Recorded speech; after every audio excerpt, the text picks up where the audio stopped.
اما بعد فاعوذ باللہ من الشیطان الرجیم بسم اللہ الرحمن الرحیم قال اللہ تبارک تعالی فی القرآن الحکیم واصبر نفسک مع الذین یدعون ربهم بالغداة والعشی یریدون وجهہ ولا تعد عیناک عنہم وفی مقام آخر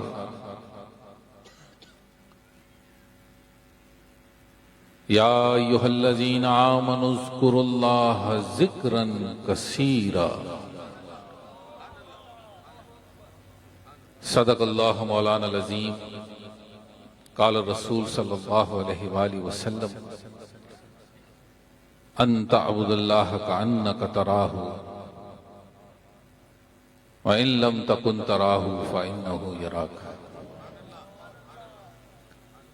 إِنَّ اللَّهَ وَمَلَائِكَتَهُ يُصَلُّونَ عَلَى النَّبِيِّ يَا أَيُّهَا الَّذِينَ آمَنُوا صَلُّوا عَلَيْهِ وَسَلِّمُوا تَسْلِيمًا اللهم صل على سيدنا مولانا محمد وعلى آل سيدنا مولانا محمد وبارک وسلم وصلی علیہ۔ ایک دفعہ درود ابراہیمی بآواز بلند سارے حضرات اول سے آخر تک دائیں سے بائیں تک بصد احترام نبی کریم رؤوف الرحیم علیہ السلام کی بارگاہ بے کس پناہ میں سارے حضرات پیش فرمائیں۔ اللہم صلی علی محمد وعلی آل محمد کما صلیت علی ابراہیم وعلی آل ابراہیم انکا حمید مجید اللہم بارک علی محمد وعلی آل محمد کما بارکت علی ابراہیم وعلی آل ابراہیم انکا حمید مجید۔ نبی کریم صلی اللہ علیہ وآلہ وسلم مسجد میں تشریف لاتے ہیں، منبر شریف پر قدم رکھتے ہیں، جو ہی قدم رکھا آمین فرمایا، پھر دوسرا قدم رکھا پھر آمین، پھر تیسرا فرما کر کے پھر آمین فرمایا، خطبہ ارشاد فرما کر کے جب نیچے تشریف لائے، ایک صحابی میرے آقا کی بارگاہ میں حاضر ہو گئے، عرض کی کہ یا رسول اللہ صلی اللہ علیہ وآلہ وسلم، آج ہماری نظروں نے ایک عجیب سا منظر دیکھا کہ بظاہر کانوں نے کسی دعا کے انداز یا لفظوں کو نہیں سنا، لیکن آپ کی زبان سے آمین کو سماعت کیا۔ اے اللہ کے رسول صلی اللہ علیہ وآلہ وسلم، آپ ہمارے اوپر اس راز کو کھول دیجئے۔ نبی الرحمہ علیہ السلام نے فرمایا، اے میرے دوست، اے میرے صحابی، جب میں نے قدم کو منبر پر رکھا تو جبریل امین تشریف لائے، اور جبریل امین 3 دعائیں لے کر کے آئے، اور اس 3 دعاؤں کے اوپر میں نے آمین کہہ دیا ہے۔ دوستان محترم، اب وہ جو 3 دعائیں ہیں بھیجنے والی ذات رب کی ہے، لانے والے جبریل امین، اور اس دعا کے اوپر آمین خود محمد مصطفیٰ صلی اللہ علیہ وسلم فرماتے ہیں۔ اب یہ جو 3 دعائیں ہیں، یہ دعائیں اس امت کے لیے درجات کی بلندی اور اعمال صالحہ کی دعوت اور دعا لینے کا طریقہ، سلیقہ اور انداز میرے آقا فرما رہے ہیں۔ لیکن لفظوں کے اندر جو ہے اس دعا کی جو ہے سختی بھی ہے، تلقین بھی ہے، اور وہ سختی بھی محبت کا ایک معیار ہے۔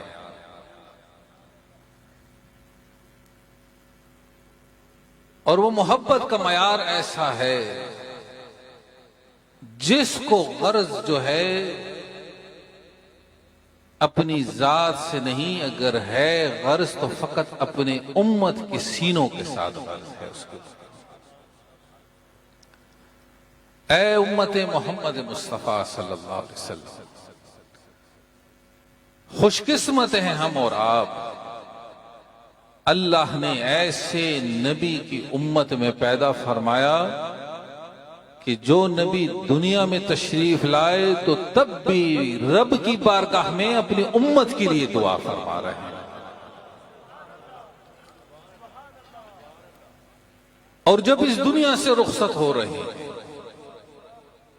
تو تب بھی زبان پر اس امت کے لیے دعا ہے کہ رب حبلی امتی، اے اللہ میرے امت کے اوپر نظر رحمت فرما۔ اے دوستان محترم، اس وقت دائیں بائیں صاحب عقل اور علم تشریف فرما ہے، اور ہم ایک انسٹیٹیوٹ کے اندر بیٹھے ہیں، اور رب کائنات نے اس مخلوق کو شان شرف عزت کس وجہ سے عطا کی کہ اللہ نے اس مخلوق کو جو ہے عقل عطا فرمائی ہے، اور اس عقل کے اوپر اللہ نے اپنی تمام مخلوقات کے اندر اس مخلوق کو اشرف المخلوقات کا درجہ عطا فرما دیا ہے۔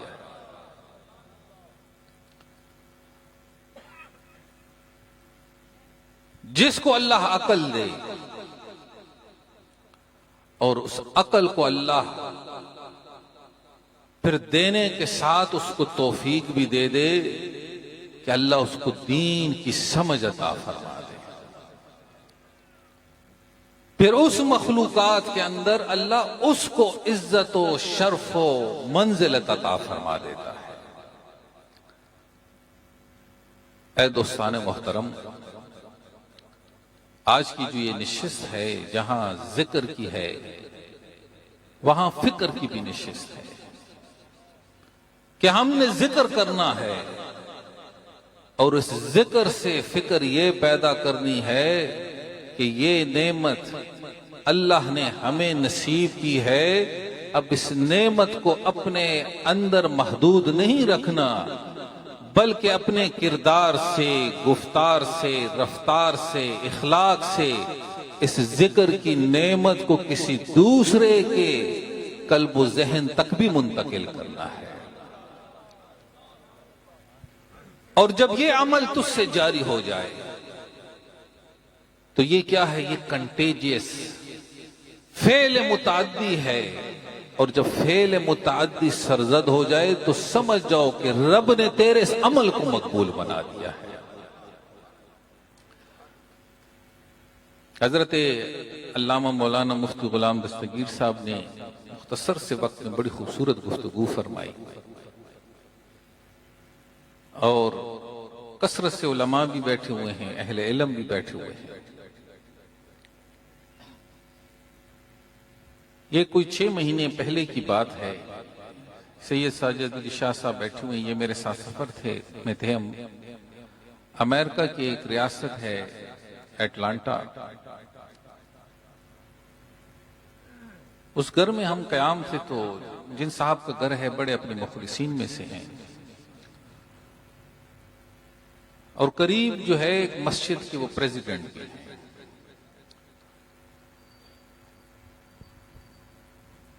تو وہ گئے اپنے کام سے اس مسجد میں، جب مسجد میں پہنچے تو ایک گورا اور ایک گوری جو امریکن تھے وہ آئے ہوئے تھے، اور اسلام کے متعلق جو تھے انہوں نے کچھ انفارمیشن چاہیے تھی۔ دوستان محترم، آج ہمارے ذہنوں کے اندر ایک سوال یہ ہے نا کہ سکون پتہ نہیں کس بلا کا نام ہے۔ پیس آف ہارٹ پتہ نہیں کیا چیز ہے، اور کتنے مال دولت عزت سے جو ہے یہ جب اکٹھی ہوگی تو تب جا کر کے یہ قلب اور ذہن کا جو سکون ہے یہ نصیب ہو جائے گا۔ فرمان رب کائنات کو ہم نے پس پش ڈال دیا۔ میرا رب فرماتا ہے کہ الا بذکر اللہ تطمئن القلوب۔ یہ جو تطمئن القلوب ہے نا، یہ ہے کیا؟ اب جو ہے یہ بات جو میں بتا رہا ہوں اس کو ذرا تھوڑے سے اپنے دلوں میں اتار لیجیے۔ ہم یہ سمجھتے ہیں کہ مال کی کثرت ہوگی دل مطمئن ہو جائے گا، دل مطمئن ہوگا چہرے پر مسکراہٹ آ جائے گی، اولاد کی کثرت ہو جائے گی، تعلقات ہو جائیں گے، شہرت ہو جائے تو فکراً قلباً جو ہے یہ سکون کی دولت میسر آ جائے گی۔ لیکن میں نے تو ایسے بھی دیکھے کہ جس کو پتہ ہی نہیں کہ میری دولت کتنی ہے، شہرت کے اندر ان کا ایک نام بھی ہے، لیکن جب آ کر کے بیٹھے تو کہنے لگے حضرت کوئی ایسا طریقہ بتا دیں کہ رات کو نیند آ جائے، کوئی سکون کی دولت مل جائے۔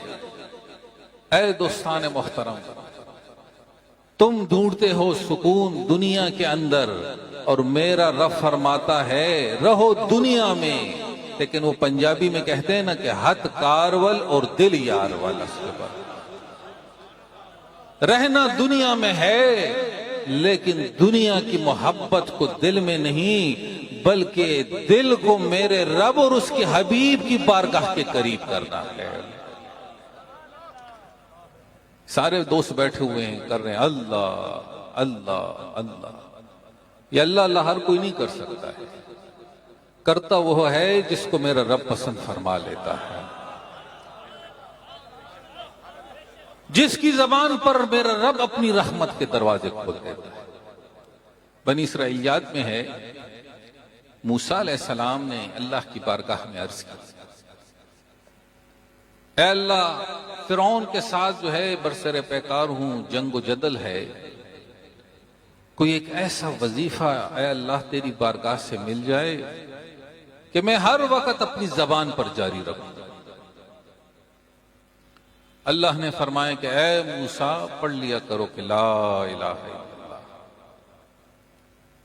اب اللہ کے قریب مقرب نبی تھے، اللہ کی بارگاہ میں عرض کی، اے اللہ یہ تو بڑا آسان ہے، یہ تو میں ہر وقت پڑھتا رہتا ہوں۔ اللہ نے فرمایا اے موسیٰ یہ آسان نہیں، یہ تو میری رحمت نے تیری زبان پر آسان فرما دیا ہے۔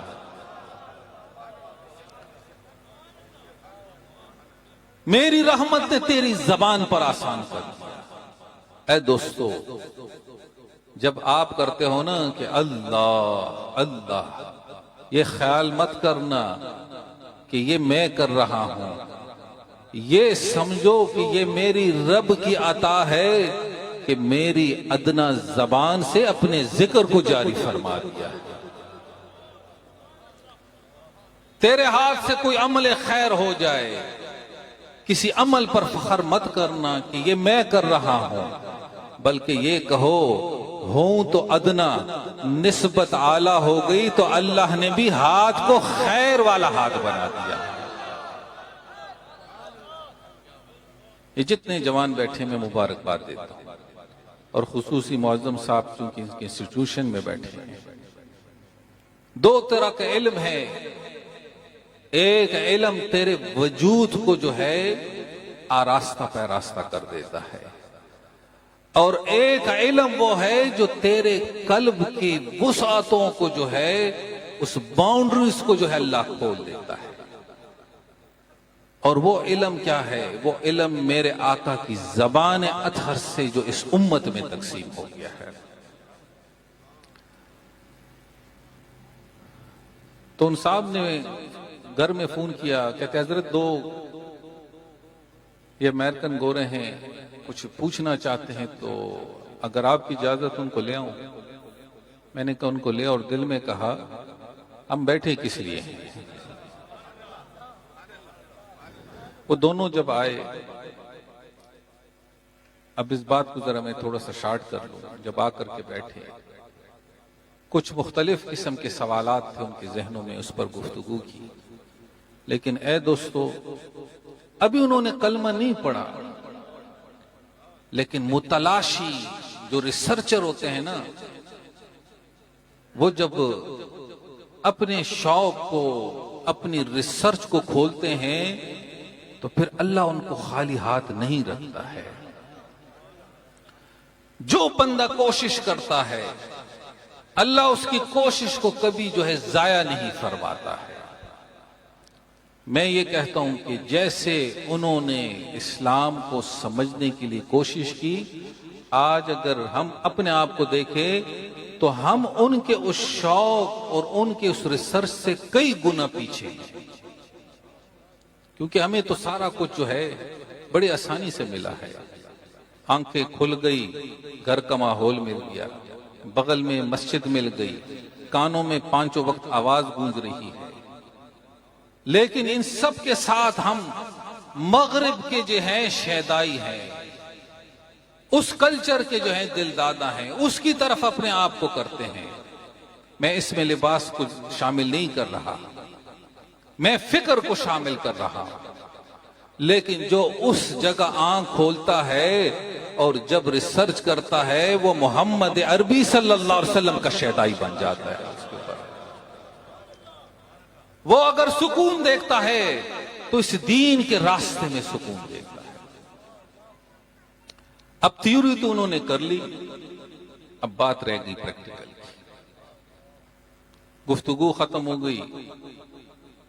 اسی میں جب دیکھا تو مغرب کا ٹائم تھا، اور میں نے ایک جوان سے کہا کہ آپ اذان دے دو تاکہ ہم مغرب پڑھیں گے. ان دونوں کو کہا کہ آپ تھوڑی دیر بیٹھ جو، ہمارا اس وقت پرے کا ٹائم ہے. ہم نے نماز پڑھ لی. نماز کے بعد حسب معمول جیسے ہم یہ اوراد و وظائف یہ ذکر کرتے ہیں، جب بیٹھ گئے ذکر شروع کر لیا، یہ ختم ہو گیا. جب دعا ہو رہی تھی وہ دونوں ایک دم سے اٹھے، چونکہ بیسمنٹ میں پروگرام تو اوپر چلے گئے. جن کا گھر تھا وہ تھوڑی دیر کے بعد نیچے آئے، میرے کان میں کہنے لگے کہ وہ دونوں اوپر آئے اور وہ کہہ رہے ہیں کہ ہم نے اسلام قبول کرنا ہے.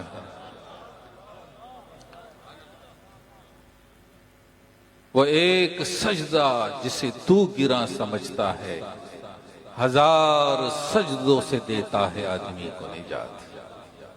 عمر تیری ہے لیکن میرا رب تیرے ہی عمر کو گزارنے کے لیے میرے آقا کا انداز محبت سے تیرے لیے اس راستے کو دکھاتا ہے. یہی عمر تو اپنے حضور کی محبت میں گزار، آنے والا وقت تیرے اوپر اللہ اپنی رحمت کے دروازے کھول دے گا. وہ دونوں نیچے آئے، وضو کر کے ان کو لایا گیا، اور جو ہی یہ کلمہ طیبہ جب ان کی زبان پر جاری ہوا کہ لا الہ الا اللہ محمد رسول اللہ، یقین جانیے آنکھوں سے آنسو رواں دوا ہو گئے. یہ شاہ صاحب بیٹھے، ان کو پتا ہے، اور روئے وہ اس وقت.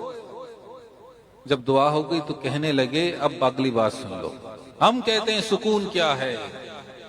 ہم سمجھتے ہیں کہ سکون پتہ نہیں مال دولت تعلقات شہرت کی وجہ سے میسر ہے. وہ کیا کہتے ہیں؟ کہتے ہیں جو ہی ہم نے یہ ورڈنگ اپنی زبان سے دہرائے، ساتھ ہی ہمارے سینے پر جیسے کوئی پتھر پڑے ہوئے ہوں، جو ہی ہم نے یہ اپنی زبان سے پڑھے ہمارے سینے سے ایک بوجھ ہٹ گیا اس وقت. اور ایسا سکون ہم نے زندگی میں نہیں دیکھا. اے دوستان محترم، یہ نغمہ فصل گل و لال کا نہیں پابند، بہار ہو کہ خزاں لا الہ الا اللہ. ہم یہ سمجھتے ہیں کہ ہم ذکر کریں گے، حضور کی نعت پڑھیں گے، میلاد کر لیں گے، کوئی فوتگی ہوگی تو تب جا کر کے کریں گے، کوئی اور مسئلہ ہوگا تو تب کریں گے. لیکن کلندر لاہوری فرماتے ہیں یہ نغمہ فصل گل و لال کا نہیں پابند، بہار ہو کہ خزاں لا الہ الا اللہ.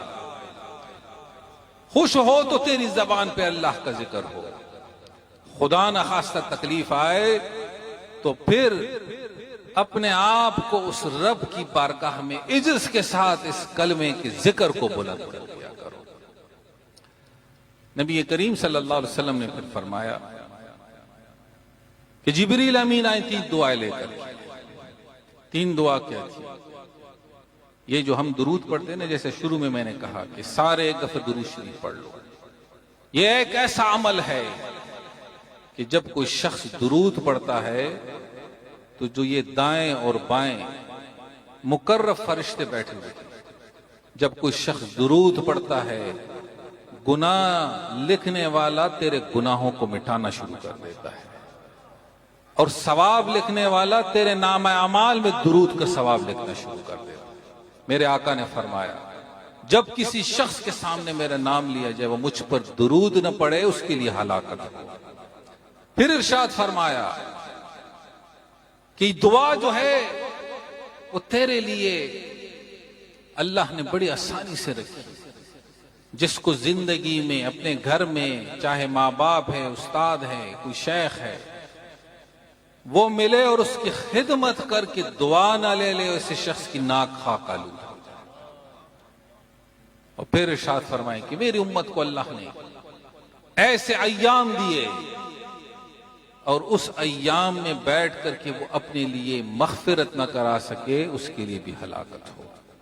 اے دوستان محترم، رب کا فضل ہے، احسان ہے کہ اللہ نے ہمیں ایک ایسا انداز دیا کہ ہمیں تو کہیں پر جانے کی دوڑنے کی ضرورت بھی نہیں، بس میرے آقا کی زبان اطہر سے جو کلمات نکلے اسی کو اپنے وجود پر طاری کر لے۔ یہی وجود اس دنیا میں تیرے لیے رحمت ہے، کل قیامت کے دن تیرے لیے رب کی بارگاہ میں نظر رحمت کا سبب بن جاتا ہے۔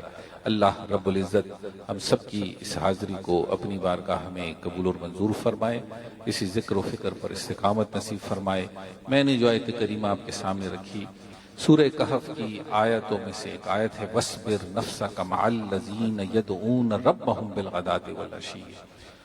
نبی کریم صلی اللہ علیہ وسلم اپنے حجرے میں تشریف فرما ہے اور کچھ صحابہ اصحاب صفا کی جگہ پر بیٹھ کر کے اللہ کا ذکر کر رہے تھے۔ جو ہی یہ آیت نازل ہو گئی میرا آقا باہر تشریف لائے، صحابہ سے پوچھا اے میرے صحابہ کون سا ایسا عمل کر رہے تھے کہ رب کی بارگاہ سے مجھے بھی حکم ہوا کہ میں تمہارے ساتھ بیٹھ جاؤں۔ صحابہ نے عرض کی کہ اے اللہ کے رسول صلی اللہ علیہ وسلم، عمل وہی جو آپ کی زبان سے ہمیں نصیب ہوا ہے، ہم اللہ کے ذکر کو بلند کر رہے تھے۔ اللہ اکبر۔ یہاں ایک عالم نے لکھا کہ وہ صحابہ تو رب کا ذکر کر رہے تھے لیکن میرے آقا کو حکم کیوں ہوا کہ آپ بھی تشریف لے جائیے ان کے پاس؟ تو انہوں نے تشریح میں لکھا کہ دراصل اللہ کو ان صحابہ کا ذکر کرنا پسند آیا، اب قبولیت کے لیے میرے آقا کو ان کے ساتھ تشریف فرما کر دیا کہ محبوب تیرے وسیلے سے میں ان کے ذکر کو قبول فرما لوں۔ بس جہاں رب کا ذکر، اس کا حبیب کا ذکر ہو جائے، اللہ اپنے خاص رحمتوں سے اس پوری جگہ کو ڈھانپ لیتا ہے۔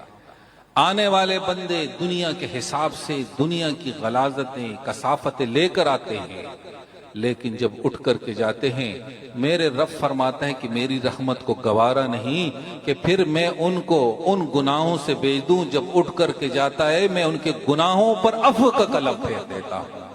اللہ رب العزت اس جگہ کو قیامت آباد رکھے، اس علم کے انداز کو اسی طریقے سے جاری و ساری رکھے۔ جتنے بھی احباب اس وقت تشریف فرما ہے، خاص کر یہ جتنے جوان بیٹھے ہیں، اللہ ان کو جزائے خیر عطا کرے۔ میں جب آتا ہوں کہیں سفر ہوتے ہیں تو یہ صوفی زہیب صاحب یہ جوان جتنے بھی ہوتے ہیں 2-2 3-3 دن کے لیے تشریف لاتے ہیں، 2 دن 3 دن ساتھ گزار کر کے پھر واپس آ جاتے ہیں۔